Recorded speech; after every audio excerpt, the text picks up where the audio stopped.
அனைவருக்கும் வணக்கம். ரொம்ப ஈஸியாக டேஸ்டியாக எப்படி மரவள்ளி கிழங்கு வடை செய்யலான்னு வாங்க இப்போ பார்க்கலாம். நிறைய பேர் எங்களோட சேனல் பார்க்குறீங்க, ஆனால் சப்ஸ்கிரைப் பண்ண மறந்துடுறீங்க. உங்களோட ஆதரவு எங்களுக்கு எப்போவுமே தேவை. கண்டிப்பாக எங்களோட சேனலை சப்ஸ்கிரைப் பண்ணுங்கள். பிடிச்சிருந்தா லைக் பண்ணுங்கள். இந்த கிழங்கை நான் சுத்தம் பண்ணி கழுவி வச்சுருக்கேன். இந்த மாதிரி காய் துருவியில் வச்சு நம்ம நல்லா துருவிக்கலாம். நல்லா காய் துருவியில் வச்சு இப்போ நல்லா எல்லாத்தையுமே துருவி எடுத்தாச்சு. இங்கே பாருங்கள், இப்படிதான் சேமியா மாதிரி இருக்கும். இந்த வடைக்கு தேவையான பொருட்களை போட்டு நம்ம கலந்து வச்சிடலாம். 3 பட்டை மிளகாய், 1/4 ஸ்பூன் மிளகு, அரை பூண்டு, கொஞ்சம் இஞ்சி, 1 ஸ்பூன் சோம்பு, அரை ஸ்பூன் ஜீரகம். இது எல்லாத்தையும் நம்ம இப்போ மிக்சியில் போட்டு அரைச்சிக்கணும். கொஞ்சம் குறக்குறப்பாக அரைச்சிக்கணும். அரைச்சிக்கிட்டு இதில் போட்டுக்கலாம்.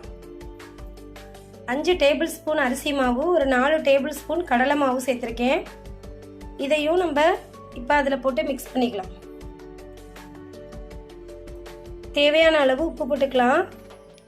உப்பு அதிகமாக எடுத்துக்கக்கூடாது, கம்மியாக தான் எடுத்துக்கணும்னு சொல்கிறாங்க.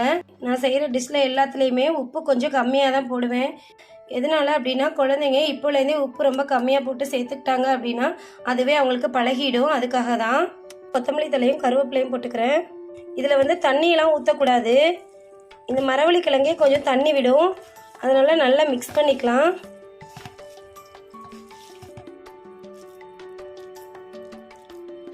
இது மாதிரி உருண்டையாக பிடிச்சி உருண்டைகளாக பிடிச்சி வச்சுக்கணும். எண்ணெய் காஞ்சிட்ருக்கு. நம்ம இது ஒன்று ஒன்றா இப்போது எண்ணெயில் போட்டு எடுத்துக்கலாம். மிக்சியில் போட்டு அரைச்சி செஞ்சோம் அப்படின்னா அந்த மாதிரி பிசு பிசுன்னு இருக்கும். ஆனால் இந்த மாதிரி நம்ம துருவி செய்யும்போது நல்லா மொறுமொறுன்னு நல்லா வடை டேஸ்ட்டாக இருக்கும். நம்ம ஒன்று ஒன்றா தட்டி போட்டுக்கலாம்.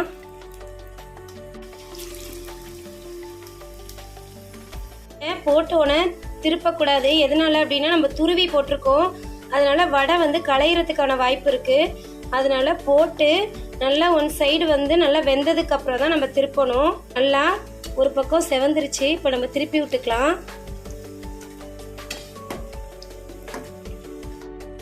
நல்லா வடை செவந்துருச்சு. நம்ம இந்த ஸ்டேஜில் எடுத்துக்கலாம்.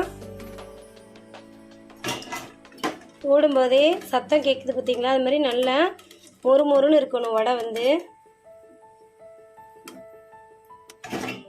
சுவையான மரவள்ளி கிழங்கு வடை ரெடி ஆயிடுச்சு. அனைவரும் வாங்க சாப்பிடலாம். அனைவருக்கும் நன்றி.